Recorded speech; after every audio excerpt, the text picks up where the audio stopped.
Menteri Dalam Negeri, Tito Karnavian, menyatakan pihaknya akan menginvestigasi temuan kayu gelondongan yang hanyut dan berserakan di sejumlah lokasi banjir di Aceh, Sumatera Barat, dan Sumatera Utara. Menurutnya, ada kabar yang berkembang menyebut kayu tersebut merupakan pembalakan liar dari perusahaan tertentu. Namun, ada pula yang menyatakan itu merupakan kayu yang hanyut terbawa banjir. Saya jujur aja belum tahu jawabannya. Ada yang berkembang bahwa itu katanya illegal logging.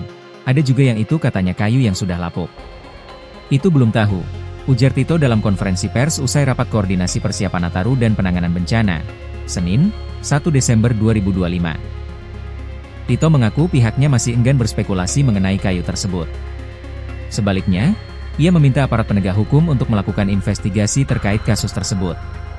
Tito menegaskan pemerintah pusat masih mengumpulkan data resmi terkait asal-usul kayu yang terbawa banjir di 3 provinsi tersebut. Ia meminta publik tidak berspekulasi sebelum hasil pemeriksaan aparat keluar. Sebagaimana diketahui, gelondongan kayu yang hanyut terbawa banjir bandang dalam beberapa hari terakhir menumpuk di berbagai daerah Sumatera Utara, termasuk di Pantai Air Tawar, Padang, Sumatera Barat, Jumat, 28 November 2025. Video dan foto tumpukan kayu gelondongan ini kemudian viral dan menuai sorotan diduga pemicu banjir dahsyat di Aceh, Sumatera Barat dan Sumatera Utara karena pembalakan liar.